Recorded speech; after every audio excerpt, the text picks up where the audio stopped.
Okay, so as the email notification and information was probably sent out, this is about basically the transition from MS2 to GS1, but again, more from the perspective of a student to see like, what was kind of like some good things to know going into the GS1, kind of like the lifestyle and work changes that happen when you go from medical school to GS1, because it's a pretty dramatic shift when it comes to that, as well as like some social changes, because obviously someone mentioned it today, but you spend 2 years in the gulag with your med school buddies, and then step one finishes, and then they're going on to clinicals, and then they're like, oh, are you going to be on my EM rotation or something like that? And you're like, nah, I'm going on to do some research.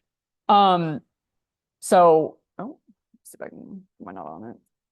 There we go. Yep. Okay. So as I kind of want to annotate is that my experience and what I kind of thought, what medical school and the PhD has been like at the same time is medical school, it feels like you're on an Amtrak train from like New York to Washington, D.C.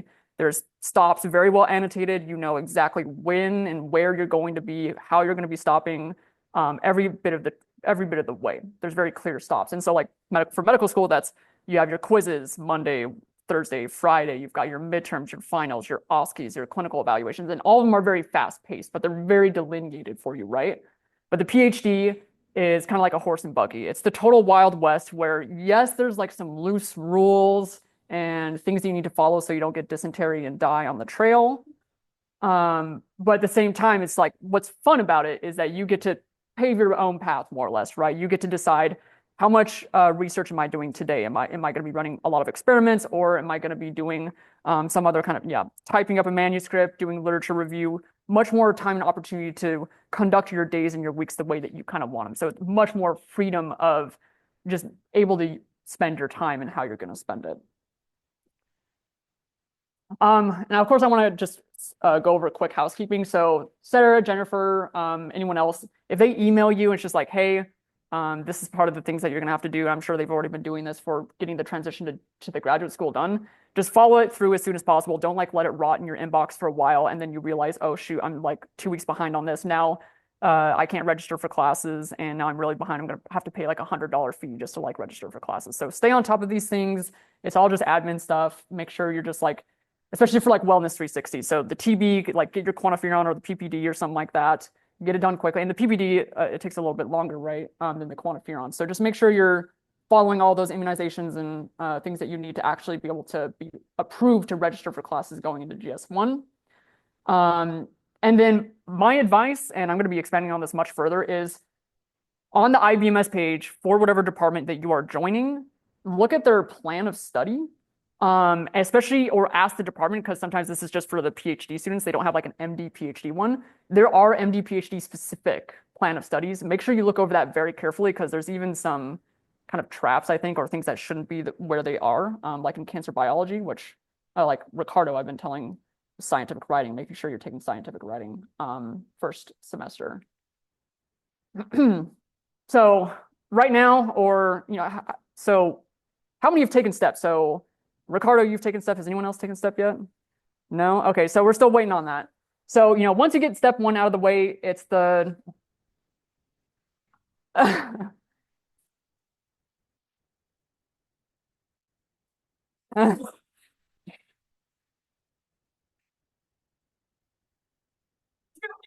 Oh no. But I just want to again briefly remind everyone that, a PhD is almost like a marriage, for at least for a while. You're going to be in this for a really long time, and you're going to be spending every day of every week with the PI, with the lab mates in the institute. So make sure whichever lab that you felt like you fit the most in, whether that was your first rotation, third, second, third, really just make sure you jive, because again, these are like your people for like the many years that you're going to be doing the PhD.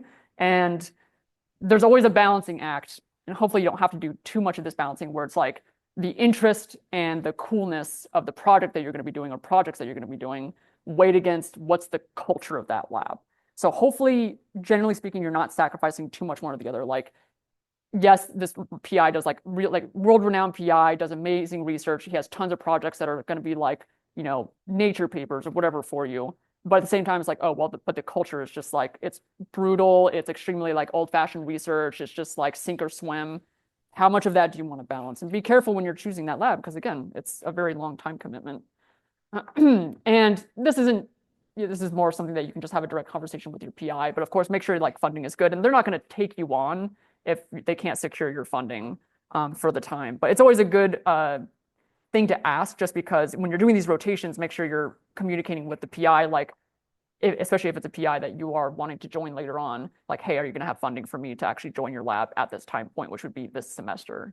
So hopefully you've had some of those conversations already with the PIs that you've been interested in. Again, also kind of clarifying expectations. So is your PI a 9 to 5 PI? Does he like have to see you in lab working from 9 to 5? Or is it just like, this is a more hands-off PI, he gets the data from you, you do your lab meetings on the week, he sees really good progress, he's much more hands-off. So again, making sure like, do you want more of like a helicopter PI in the sense of the word that's just like helping you move along, which can be good. They can offer more insight. They're, again, it's hands-on, so you're getting direct mentoring. Or do you want things a little bit more hands-off so that if you do have a question about a project or do have a question about an experiment, you can reach out, but they're not just hovering over your shoulder the whole time. Again, that's all personal preference. And I think what's really important is really make sure whatever project that you're going to be assuming in the lab, at your primary project at least, is going to be roughly completable, hopefully within the 3 to 4 years in the PhD. Like, you generally don't want to have to spend a 5th year in the PhD because, again, the MD PhD is already 8 years. It's a very long track. So make sure to have a conversation with the PI. Like, do you expect me to be able to complete a project of this scope in the amount of time that I have as an MD PhD student, especially if they have never had an MD PhD before, because our track is just a little bit more accelerated. Our expectations are a little bit quicker than the graduate school students.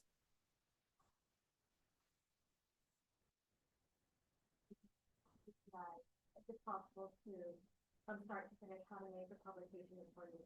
I'll say, yeah, like, there's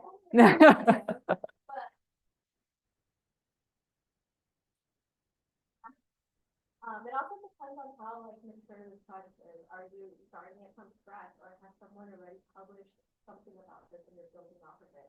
Which then goes into, as your last rotation, I'd say it's the most strategic, because this might be the rotation that you're actually committing into. Choose a project that is at the very late or end of the stage that you can hop onto, and I would say shadow a postdoc or work with a postdoc, because this gives you the opportunity to build your scaffold, not only for your own project, but for your F30 that is coming up. In my opinion, that's the most strategic way to go about it and the most like productive. Unless you want to, pilot something. That can be a side project. Yeah. But I think always just weigh that in caution with the fact that, like, in order to graduate in the 3 to 4 years, especially if you want to be more of a 3-year timeline, if you want to have that more accelerated PhD, make sure it's a project that, again, Zena mentioned, is maybe a little bit more mature, or at least has really good foundational information or results already, so that you can move that along. Because if you're doing a completely new pilot experiment, you just simply don't know if it's going to work. You don't know how long it might take. And sometimes, like, you're obviously going to get some, like, maybe you'll get some cool data, but let's say it's a really cool project, but like it'll take at least like 5 years to really get it where it needs to be or something like that, right? So again, yeah, weigh those cautions. Like, as Zena mentioned, like being on more mature projects or developed projects in the lab is again very useful, just to make sure that you're securing at least a primary first authorship in the lab within the 3 to 4 years. Okay, so as I'm slowly like maturing through this program, I constantly get feedback through sort of the grapevine. I hear from all of my seniors about like what has helped them secure better residencies or good interviews, what helped them along, what made them feel like they were more competitive and things like that. And I'll say first and foremost, and a good example of a student that I'll mention, like Francisco, like God tier preclinical student. He's like, he got flawless GPA. He got the McNutt Award, like really, really competitive student, really, really good PhD as well. And matched to Emory, which I think was his 3rd or 4th pick, but just realize that even if you have all the cards in your hand, sometimes at the end of this very long journey, when it comes to residencies, you're not going to get your #1 pick. And I think this is something that doesn't enter people's minds early enough, is that I think you should also be satisfied. Like, it's kind of like the Olympics. If you got into the top 3 of your residency choices, like say you got a bronze medal, that means you were number 3 in the world for skiing or something like that, right?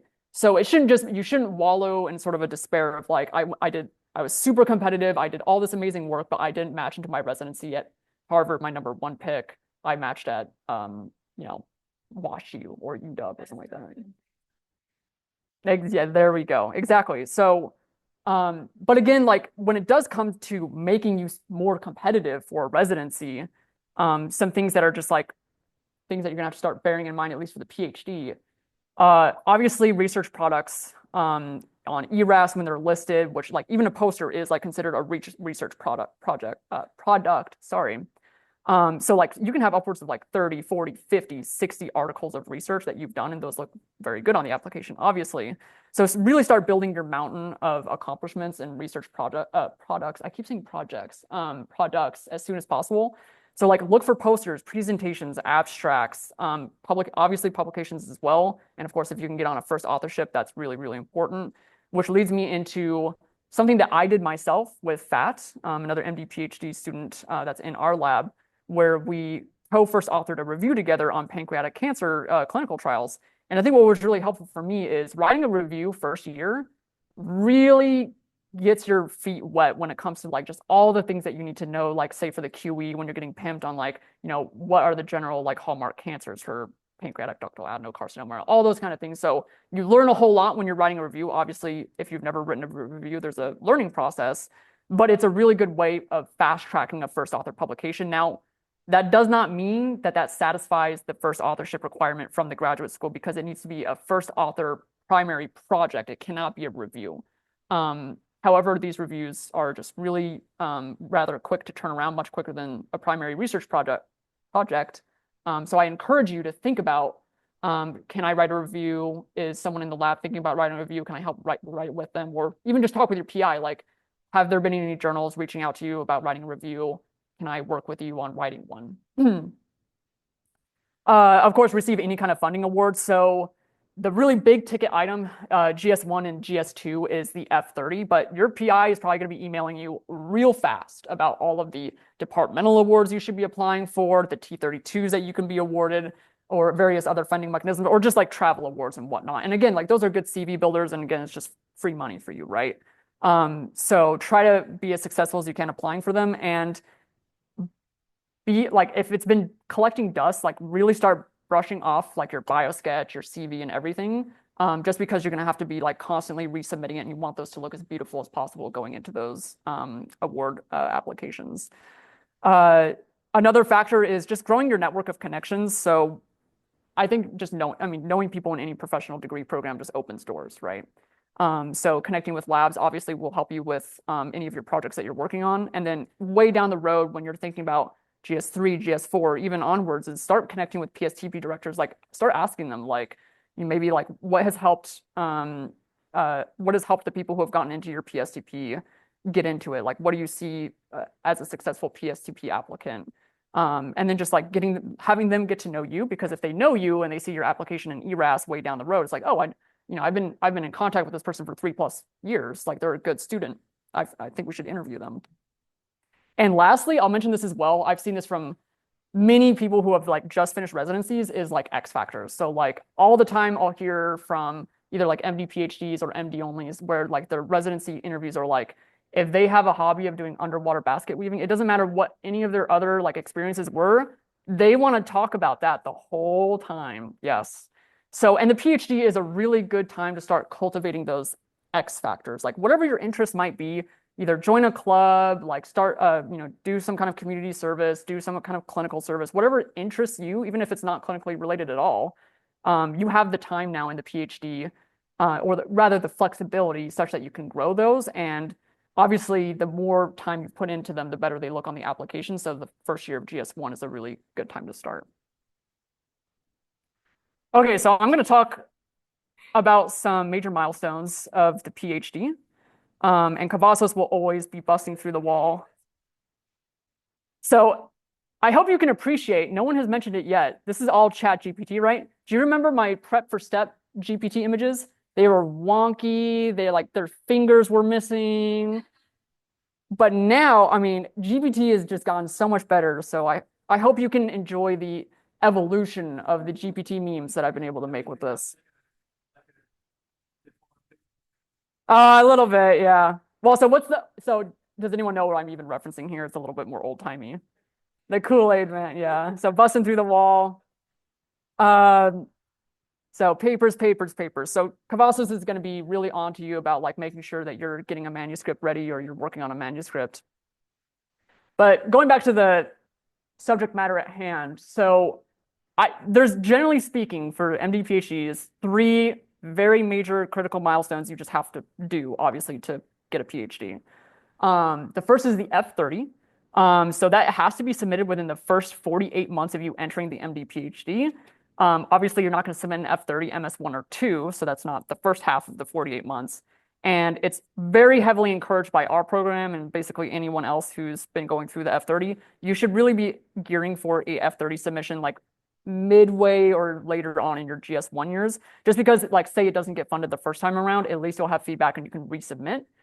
Or if alternatively you don't want to follow that path, at least you have the submission and done like out of the way. So getting the F30 done in GS1 is rather important, just for your grantsmanship writing skills as well as just your path through the PhD. The second is the QE proposal and candidacy. So in the fall of GS1, make sure you have to complete the scientific writing course. Yeah, go ahead. Yes. So yeah, so there's going to be a little bit of leeway. Some of them require it, some of them do not. Make absolute certainty that if you are not registering for a scientific writing class, that you are allowed to do the QE onwards. Because if not, like me, I didn't sign up for it. I'm not allowed to do my QE until next year, which is really annoying.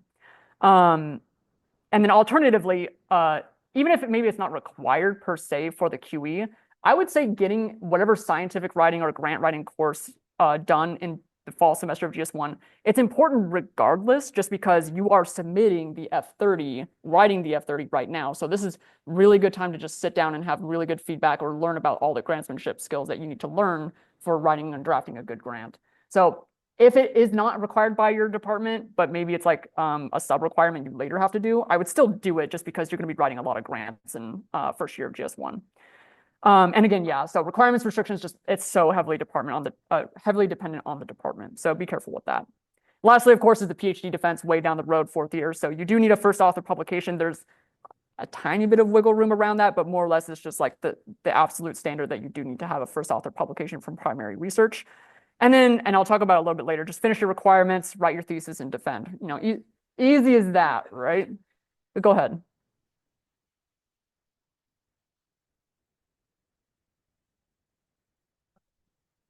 On everybody's plan of study, it's like an idea max requirement, but what you're saying is it's led by, I think it's by different departments. Yes, yes. Will you speak a little bit about your experience in that class? Because I know Ormy, I had a conversation with her yesterday in preparation, and she was saying that she's heard from older students that that class is pretty useless, and she was like, should I try to find a different class? And I was like, it's not going to be the same experience for everyone. Just one person said it doesn't mean it. Yeah.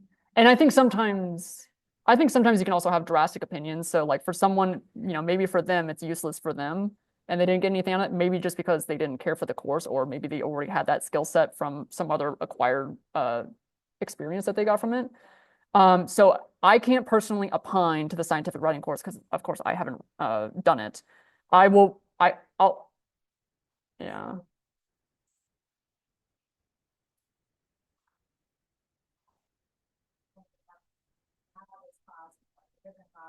If they just scientific writing separately, that wouldn't have been.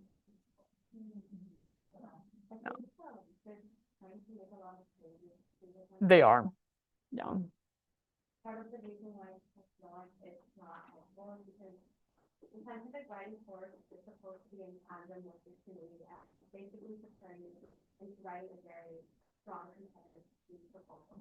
However, for certain disciplines, they have a role where your QE is going to be in the work project. So a lot of students feel like they're wasting a significant amount of time and effort into a project that would be thrown in the trash. Like, when this could be well time spent on your F30 proposal. Yeah. On top of that, the writing tutors you're assigned to may not be experts in the field that you're writing, so they're not able to provide actual substantial scientific feedback. And also, if you do take the F2 basically covers the same thing. I will say that the only positive thing I think you can take out of this class is like really getting the structure of writing down and looking at some examples. And when it comes time to apply for F30, you have to list a lot of coursework that's done or prior training that makes you a competitive candidate. And part of it is grant writing. So this covers the basics. But if you have a class that basically teaches the same thing, then I think that that's fine. No.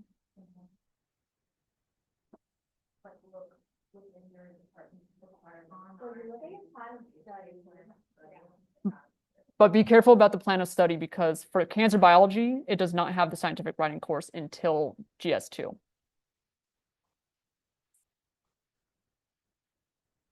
Oh, interesting. So this class will be next spring, which is not so I'm trying to write a grant for fall. Yeah. You can always, so the thing that's different with grad school compared to med school is everything is flexible, especially if the CI is part of it. But anyway, everything's flexible. You can take as many classes as you like, as long as you get approval from the department chair if you're going over credits. And I will assure you that you can probably double your credits and still be able to handle it because the rigor is completely different compared to med school. And also take it with a grain of salt when your department or your discipline or the secretary is trying to do the plan of study. Talk to the people who are MD-PhD currently in your discipline and like ask them how they navigated which classes they took the order of it. Because for me, I took my scientific writing a year earlier after talking to a student. Because like that could be a potential time when you want to graduate, like let's say a semester early. So like everything is very flexible, and if you feel like a class isn't going to serve you, and you have like valid reasons to justify that, for example, you're ready to put a class in med school that covers what they're going to teach you, then let's just go ask if you can get that done. And as long as the course director is fine with it, then it's fine. And you're saving yourself some time to take that time to learn something more useful. They're making a software not just the administrator which is all the financial person, but the director to make sure because they have more information on the community, they have more information on scientific certified things and how much things can be manipulated. So if that's not already part of your plan, if your plan is just to talk to the admin person, I would say make another meeting with the director. Have to head off to the meeting, but feel free to like.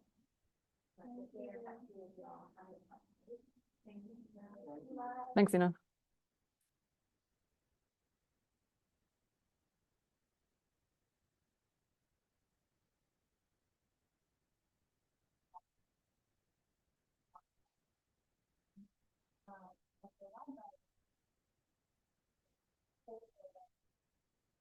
Well, incorrect.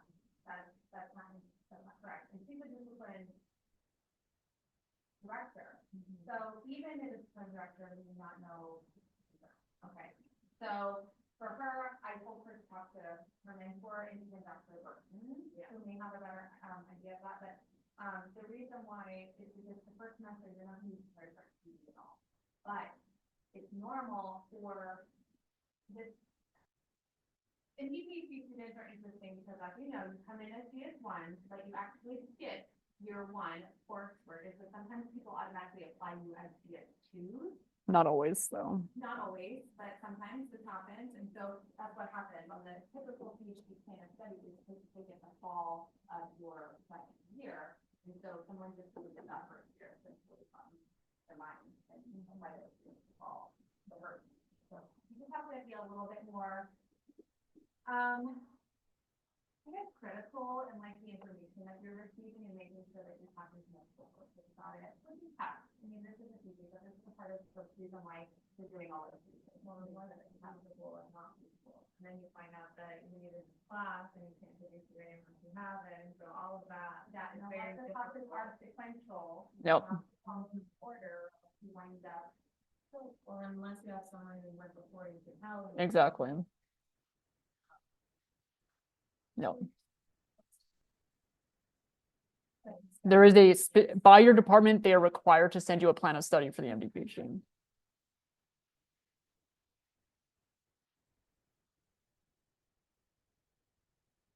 Because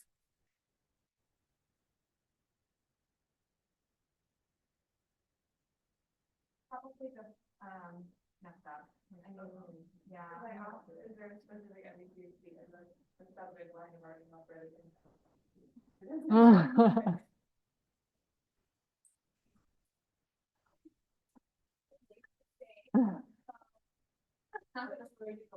Yeah, forward it to me, but I have it open right now, so I'll just send you biology gaming, right? Yeah.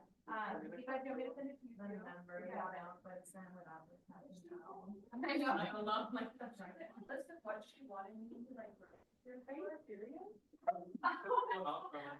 Yeah, they sent me the biology rating was not. Okay.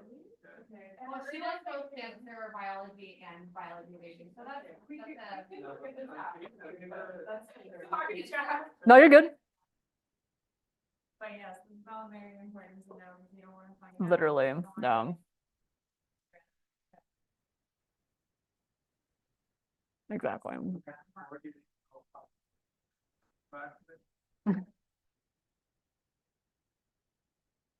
Alrighty, I'll move on. Okay, so I'm going to briefly talk about the F30 before moving on to some other features. Because originally I was going to have an entirely separate F30, but I figured because I don't want y'all to miss any kind of like key advice that I have, because we're just not going to have that developed until next year, I figured I'd go over a little bit of the F30. So as I mentioned before, it is just really advisable that you have a first-time submission of your F30, either by the December deadline or like the April-May deadline. So pick one of those two, and then work early with your PI, communicate as fast as possible, like, hey, are you going to be mentally free to help me with my grant towards November, December, or March, April?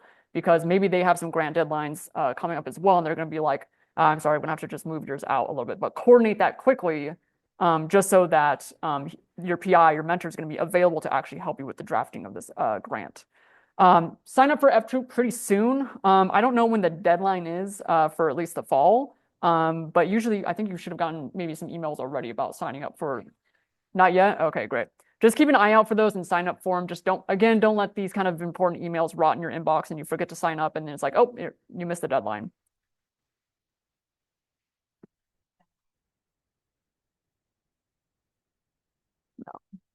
And then my last point here is a lot of these grants, it's like facilities and resources. It's like humane treatment of animals or IUCUC protocols. Like a lot of these written documents, like you can't change like what machines your institute has. So like if you have someone who is an MD PhD, they had a really successful grant, just start taking some of those sections and like change them appropriately for what you need, like what your institute is or what your lab has.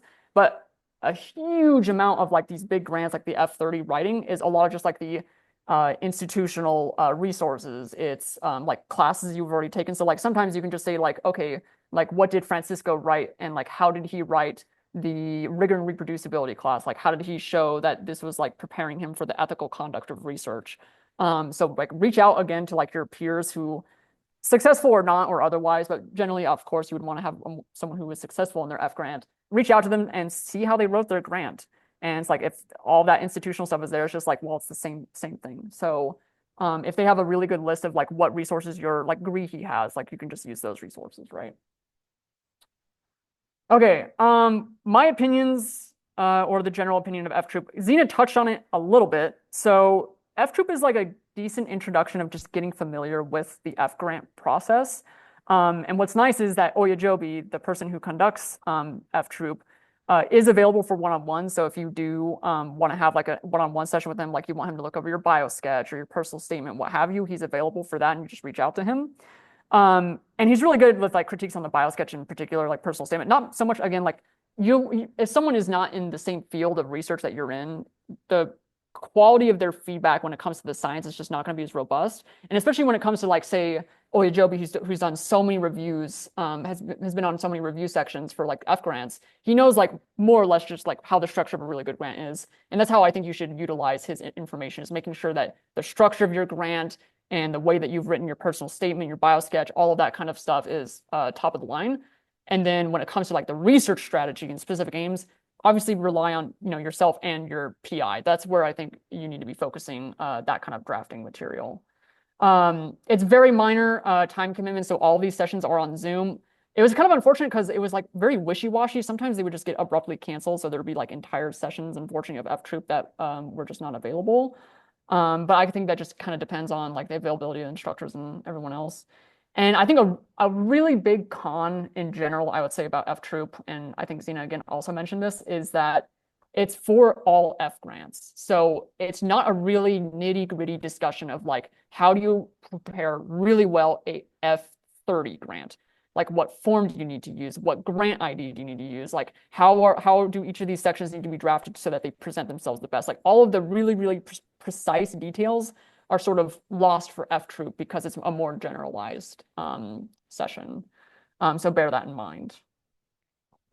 Speaking of like the more particulars, I was having trouble even finding some of this stuff on the NIH website. So if you've never written a grant before and these slides will be available, I've got all the shortcuts for you. So if you need any of this information on like all the general grant information, just copy and paste these URLs.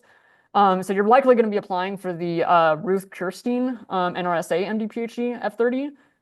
The grant number is right down there. So make sure you have that on your application, otherwise it won't go to the right one. And then it's hard to see here. We've moved forms. So like make sure whatever form that you're using, which is sort of like the structure of your grant, like it was form H, but now it's being converted to, I think, form I or something like that. So make sure when you are starting to draft your grant, you are using the right form. Otherwise, you are wasting a lot of your time writing an improperly formatted grant. So again, check all of the structure of your grant first before you start filling it in. And yeah, this to that point again, like once you actually see what form you need, you can go into like say the SF 424, which is the form H. These are all like the various sections that you need to fill out and have in your application for the F30. And so what that looks like on your end, and I would just say make all of these files in advance so you keep organized. And like I kind of like it because it's like the rule of Parkinson's rule or whatever. It's like you have all this space that you need to fill in. So like I like to go into a little microcosm of like, okay, well, I want to finish my abstract, or I want to just do my respective contributions. And like these just have to be all filled out eventually, right? So like try to work on this as soon as possible. It's a lot of writing.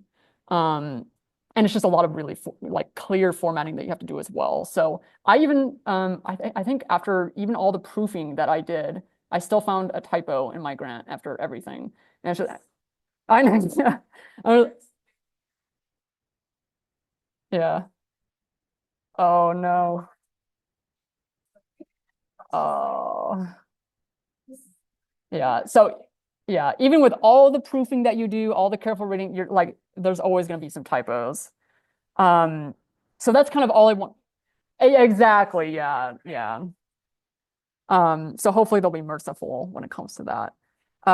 But this is kind of like all I'm just going to share about the F30 because I do not want this entire session to be about the F30. I want it to be about GS1, right?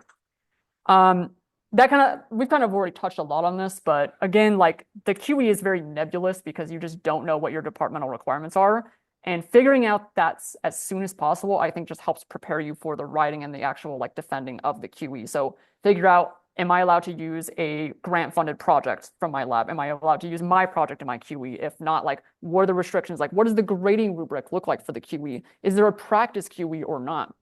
And sometimes, here's an opinion that I've heard is some departments give you just the option of doing a practice QE. Now, here's the pros and cons of that. If you do a practice QE, then say you just had like a terrible formatted QE, like you just have holes everywhere. That practice QE is there to like be the safety net to be like, these are all the errors with your QE. You need to fix all these, like you would have failed otherwise.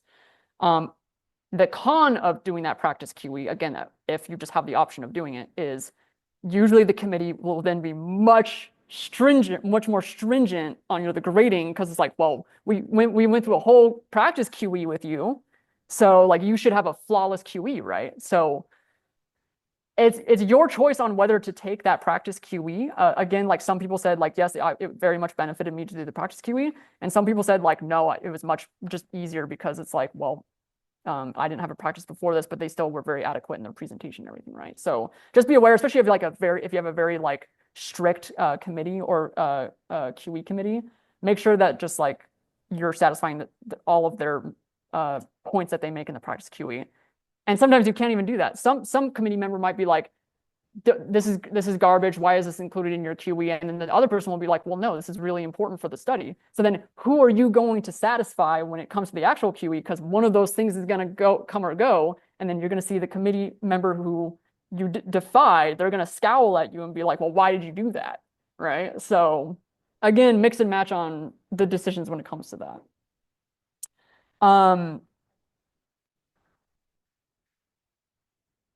Yeah. Okay, so GS1, this is more about the feeling of GS1. It's so packed with classes and of course the grantsmanship and actual F30 submission that you think you're going to be doing much more research heading into GS1 because you're going to graduate school. You're not. Like a huge amount of your time is going towards classes, admin related stuff, seminars, journal clubs. Like you're barely going to have time in the day to actually do the research that you want to do. So just bear that in mind. However, that also means that once you've done GS1, you've gotten pretty much all of like the mandatory stuff out of the way, and then GS2, 3, 4 are where you have a lot more room to breathe when it comes to just like focusing on your research and your project. And of course, like if it's a lab where you haven't done these kind of techniques before, there might be a learning curve as well. Like maybe you've never done Western blots before and your bands just look like crap for a couple months until you figure out how to do them. But don't let that bother you, right? Like if it's a new thing, like don't let like if a figure isn't coming through or an experiment isn't working, it takes time for some of these kinds of things. And then getting into the flow for graduate school, because like as I mentioned, medical school is that Amtrak, you're on a high-speed train, you're moving at 1,000 miles an hour. The PhD, sometimes sure, you're moving really fast because you've got all these deadlines coming up, but sometimes it's like this huge lull because it's like, okay, well, I have some classes, but like it's not like the rest of my schedule is packed with like mandatory quizzes or clinical skills or anything like that. It's just like, can I run a Western now? Can I start my Inky site? Or no, I should probably be prepared for a seminar. Go ahead. At the beginning, setting up the expectation of like this day a month, I'm in it. Like, how did you set up clinic time? Yeah, so because I've been shadowing the MedOnc team here at UH, which has been a lot of fun. Like, and keeping your clinical skills sharp and just having those clinical experiences is very important, obviously, right? First, obviously have that talk with your PI, because if they notice that you're missing Wednesdays from 9 to noon, they're like, well, where's freedom? So make sure like you are coordinating with your PI, and of course, like it should be an expectation. I'm an MD PhD student. I need to keep my clinical skills sharp. This is an expectation that I want in the lab, and hopefully uh, they'll concede for those kind of obligations. But yeah, just communicate with that PI, and then again, especially if you have like more hands-off PI, they're gonna be like, yeah, do your thing. And then if you want to schedule a time just once a month, that's fine. I did more of a burst especially when it came to med-onc, because I wanted to just basically get like a couple like flavors of the different oncologies, like hem-onc, rad-onc. Just like always communicate with your PI when and where you're doing that, and then keep it in mind to like actually keep those clinical skills sharp. Like there's the student-run clinics that you can always sign up for, and like almost always the MD PhD slots, they never get filled. So that's an option for you to always have a spot in the student-run clinics. What's wonky about that is like sometimes Epic access isn't accessible, or like other electronic medical records are not like available for an MD PhD student in their GS1 years because they're not a medical student anymore. So sometimes they're like, well, we can't have you on the Epic access because you're not like in the medical curriculum at the moment, right?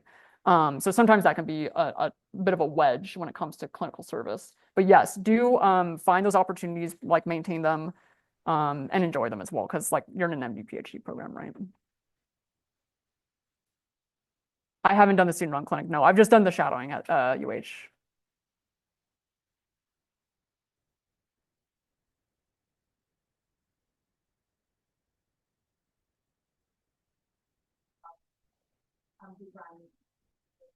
Design. So I'm pretty sure that's what we typically encourage you to participate in the most frequently. We're kind of doing the same call with like how we track your participation in clinical activities during graduate school. So all of this is kind of sensitive. But I'm pretty sure that's the most flexible place to maintain your skills and mark up when shadowing with like a physician elsewhere. You will maintain access to the same clinical opportunities at the student run clinic that you had during preclinical years as you did in the graduate school. You're not going to be able to do the same things as in course, but you'll still be able to do it. No.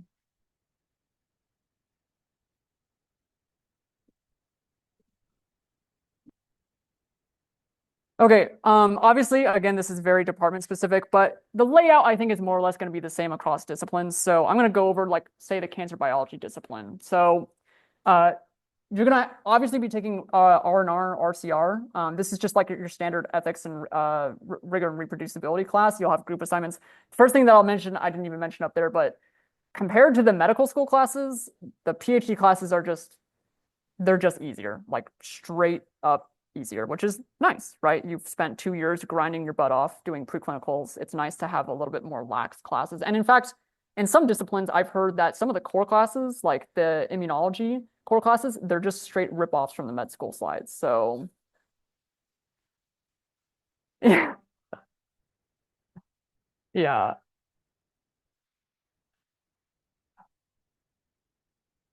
Yeah, so lots of sketchy again. So blast from the past, right? You're gonna have like generally, again, this is department specific. Generally, you'll have like a seminar requirement. So for us, you have to go to 16 seminars every semester. That cannot be student-run seminars. They cannot be these journal clubs, for example. They have to be department like sponsored seminars. Especially in the fall, there's like usually less of them for whatever reason that might be. So make sure you're on top of attending seminars. Because otherwise, like you'll be a month out and there's like maybe like 5 seminars remaining. It's like, oh crap, like I'm not gonna be able to fulfill all my requirements. So keep track of the seminars. And again, like keep an agenda or keep a checklist or something by your desk just to make sure that you're not missing out on things that just need to be done. And then you don't realize a deadline is vastly approaching until it's like, oh, I'm here. Like, didn't you know this? I sent you this information 6 months ago. It's like, well, it's been 6 months, right? So yeah, go to your semesters. You're probably gonna have a journal club as well. So again, like all these things again eat into the week, right? You have all these seminars you're going to, the journal clubs, the classes. And some of these classes, they're longer than med school classes. They're like 3 hours long sometimes. So sometimes they can be quite long. You'll have your discipline core classes your first year. And then of course you'll have experimental design and data analysis. I personally did not like this class, the way that it's structured, and you'll probably see why soon enough. So even though it's an introductory stats class, they require you to do all of the stats work through R. You're not allowed to use Prism. You're not allowed to use Python, C++, whatever you're comfortable with. No, you are required to learn stats via R, which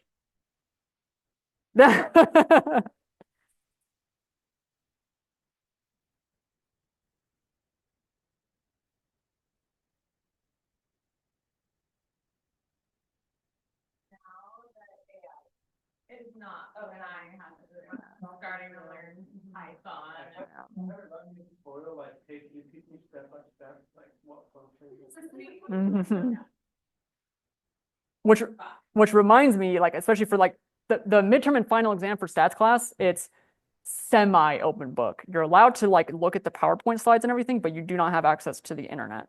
So you have to be able to run this code all by your lonesome. And what's frustrating is like sometimes like you literally have Control C, Control V lines of code, and then they still don't run. And yeah, it's always something, and it's just like you're on a time, yeah, and you're on a clock at the time, so sometimes that can be rather frustrating for the course. So that's just like your little heads up for the stats class. I don't really like the way that it's taught personally, just because I think it's very restrictive on how they teach the stats. But again, like when we're talking about difficulty of all these classes compared to preclinicals, again, very straightforward and easy. Yeah, so that's all I'll talk about for that. Again, yes, yeah, go ahead.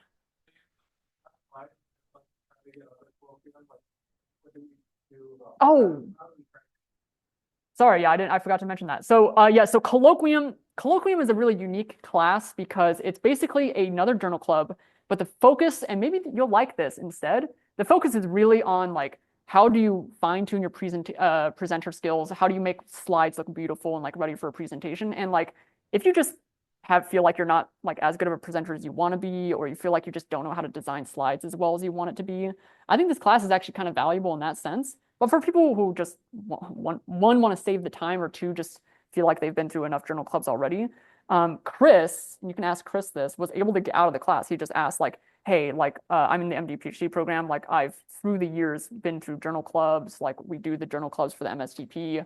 Is there a way to get out of this class? And he was able to get the approval for it. So Malali. Um, so I don't know what the Jennifer shake meant, but yeah, so again, I still think that, I mean, I enjoyed the colloquium class just because I like presenting things. But yeah, if you desperately want to get out of it for some reason, I guess there's that option. I figured I'd mention it. Yes, so again, with your plan of study, really talk to like another MD PhD student in your discipline and see like, okay, should I be taking this class? What classes should I be taking once I head into GS2? Like really get that upperclassman's advice just to make sure that like if there's a class trap where like say because that didn't get moved right. It should be, where is it? Scientific writing. Okay, it should be actually the scientific writing. The scientific writing, if you want to do it by the first year and do your QE in the first year, you have to move that forward for the cancer biology discipline. So just again, make sure like whatever milestones you want to do when you do them, make sure that the classes allow you to do that. Because I think the program administrators, they just don't know sometimes like the pacing and like, because we're like GS1 and a half, like some GS1 classes we're taking, some we're not, some GS2 classes we're taking. And then I think that kind of causes some muddled scheduling. So that kind of leaves me with the checklist of GS1. So by the end of GS1, you're going to be finishing like all of your departmental classes. So like most of your credits that are required will be out of the way. And then if you look back on my original slide when it came to the 3 major milestones for the for the PhD, by the end of GS1, you've actually done 2/3 of them. You've done the F30 submission, and maybe you'll do a resubmission or not, and you've done the scientific writing or a QE. So you've had 2/3 of like the big stuff that you need to get done in the PhD out of the way. And again, that lends itself to like GS2, 3, 4. You have just so much time to really focus on specific classes you want to take or research, right? And at the same time, like again, I think momentum is really helpful to have in the GS1 years. If you start GS1 off strong, you're doing clinical engagement, you've got student engagement, like I'm in the SGA, like I do like secretary related stuff, like I have mentorship things that I do. I like try to get involved in many different ways, not only to build the CV, but it's something that I enjoy to do, and I have the availability to do it now. So I encourage everyone here to not just think of themselves as a Western blot bot in medical, and not medical school, in their graduate school. Like think of things that you really want to do in the PhD. And then again, just pathing yourself in case you just needed to be directed to this. So like again, the URLs you can follow, but you're going to basically find your way. This is all about the extra classes that you're going to need to fulfill the degree. So you can always go to the IBMS main page. Then you like pick your discipline. So you'll just view the plan of study. And then you're going to scroll down and you're going to see how many semester credit hours that you need to complete. So here, like for CB, it's 6. And then figure out which of these sound fun to you, 1. And then 2, ask around, what is that class like? Because sometimes classes are really fun and they have great professors teaching those classes, and sometimes they don't. So mix and match however you will. But try to think about this early on and get advice about like what classes you should take. Because again, it's just all about planning things out, and you don't want to sign up for a class and realize that like the professor just doesn't enjoy the concept, the teaching of it, or what have you, and now it's just like a really rough class. Or maybe the class just isn't as interesting as you thought it was going to be. So ask around like, how is the class? Did you enjoy it? Things like that. And you just have a whole bunch of them to sign up for.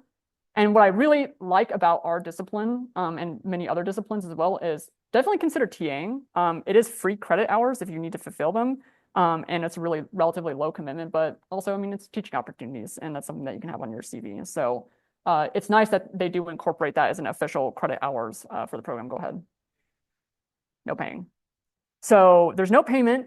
However, there are some roles you can assume as a graduate student in your department that are paid. So like, for example, there is a coordinator, a student coordinator for the Thursday student seminars for Greehey, and they get paid, I think, $3,000 over a year or something